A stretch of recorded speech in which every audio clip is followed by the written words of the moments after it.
Hello बच्चों। तो हम ये आपके नंदिनी स्टोरी बुक क्लास 8 के चैप्टर फर्स्ट नचिकेता इसकी रीडिंग करेंगे आज। देखिए बेटा, हम इन चैप्टर्स को इसलिए पढ़ते हैं क्योंकि इनके जो कैरेक्टर हैं वो हमारे लिए आइडल होते हैं और हम ये सारी चीज़ें इसलिए जानते हैं ताकि हम भी अच्छी चीज़ों को सीख सकें और अपने व्यक्तित्व को एक अच्छा व्यक्तित्व बना सकें।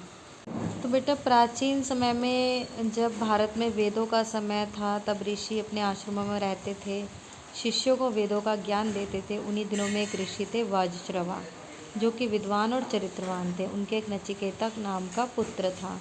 एक बार महर्षि वज्रश्रवा ने विश्वजीत यज्ञ किया और उन्होंने प्रतिज्ञा की कि इस यज्ञ में अपनी सारी संपत्ति दान कर दूंगा। कई दिनों तक यज्ञ चलने के बाद यज्ञ की समाप्ति हुई। समाप्ति के बाद महर्षि ने अपनी सारी गायें दक्षिणा में दे दी। दान देकर महर्षि तो संतुष्ट हो गए, परंतु उनका बालक जो था उसको गायों का दान देना बिल्कुल भी अच्छा नहीं लगा। क्यों नहीं लगा? क्योंकि वो गाय बहुत ही बूढ़ी और दुर्बल थी।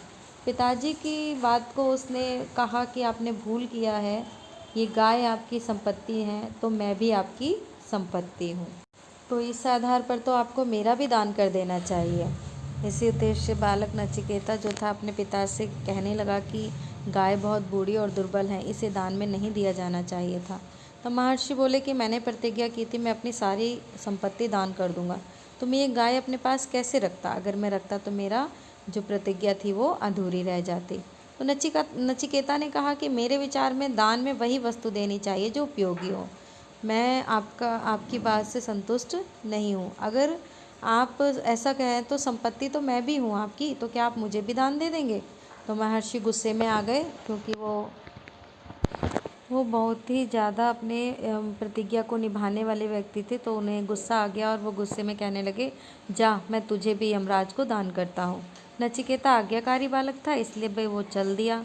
अपने पिता की आज्ञा को मान करके यमराज के पास जा कर के वहाँ बैठा। वज्रश्रवा को अनुभव हुआ कि उन्होंने क्रोध के कारण कुछ अनुचित बात कह दी है, किंतु अब क्या उपाय, यह सोचकर शांत हो गए। नचिकेता जो है पिता से विदा लेकर यमराज की ओर चल दिया। यमराज यमपुरी में नहीं थे। नचिकेता ने वहां पहुंचकर उनकी प्रतीक्षा की। जब यमराज लौटे तो उन्होंने देखा कि एक ब्राह्मण का बेटा वहां बैठा है। वे बालक से इस दशा में बैठा देखकर बहुत दुखी हुए। उन्होंने देखा कि वह बालक बहुत बालकों से भिन्न था। उसके मुख पर तेज दृष्टि है ना, उसका व्यक्तित्व जो था बहुत ही अच्छा था। यमराज के नाम से भी सब डरते कांपते थे, लेकिन वह बालक बिना भय के स्वाभिमान के साथ वहाँ खड़ा हो गया। तब यमराज ने नचिकेता का स्वागत किया, फिर उसके आने का प्रयोजन पूछा। प्रयोजन मतलब उससे पूछा कि आप क्यों आए हैं। नचिकेता ने अपने पिता के यज्ञ की सारी कथा सुनाकर आने का कारण बताया। अब यमराज बोले, नचिकेता, तुम्हारी पितृ भक्ति और दृढ़ निश्चय से मैं बहुत प्रसन्न हूँ। इस लाइन को बेटा ध्यान से सुन लीजिएगा। तो साथ ही इस बात का दुख भी है कि तुम्हें 3 दिन मेरे द्वार पर भूखा प्यासा रहना पड़ा। इसका प्रायश्चित करने के लिए मैं तुम्हें 3 वर देता हूँ। बोलो, क्या मांगते हो? नचिकेता प्रसन्न हुआ और बोला, धर्मराज, मुझे पहला वर ये दीजिए कि मेरे पिताजी का क्रोध मुझ पर शांत हो जाए। अगर आप होते तो बेटा क्या मांगते? मुझे लैपटॉप चाहिए, बहुत बड़ा मोबाइल चाहिए, है ना।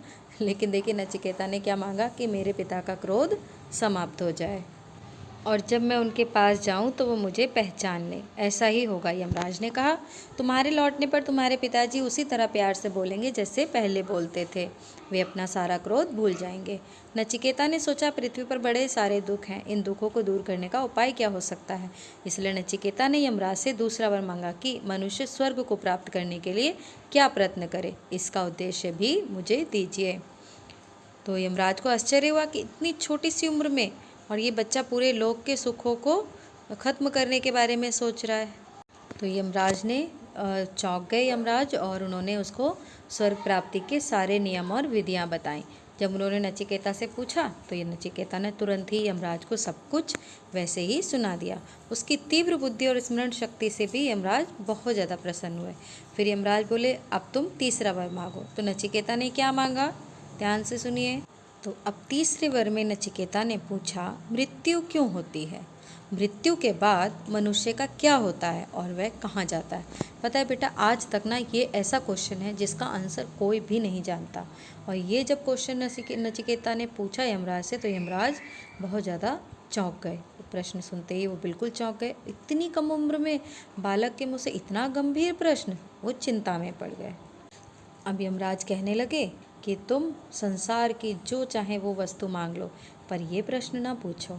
किंतु नचिकेता ने कहा, आपने वरदान देने के लिए कहा था, अतः मैं आपसे रहस्य तो अवश्य जानकर ही रहूँगा। कुछ चीज़ें ऐसी होती है ना जो हर किसी को बताई नहीं जाती, तो इसलिए यमराज ने उसे ये प्रश्न पूछने के लिए मना किया था, पर नचिकेता को तो जानना ही था। तो आगे क्या होता है, नचिकेता की दृढ़ता और लगन के सामने यमराज को झुकना ही पड़ता है। उन्होंने नचिकेता को बताया कि मृत्यु क्या है, उसका असली रूप क्या है। उन्होंने उपदेश दिया कि आत्मा ना तो मरती है कभी, ना पैदा होती है, वह अजर अमर है।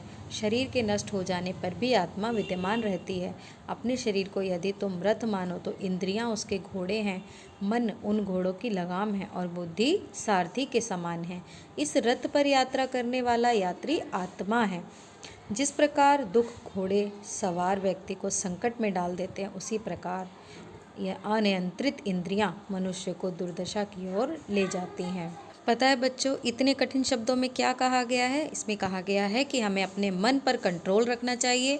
हम अपने मन के अनुसार सारे कार्य करते हैं ना, तो हमारा मन जो होता है ना, बेवकूफ़ बनाता है हमें ये भी चाहिए, हमें वो भी चाहिए। अगर हम सोचते हैं कि हमें पकौड़े खाने हैं, अगर हम इतने सारे पकौड़े खा लेंगे तो हमारा पेट खराब हो जाएगा ना।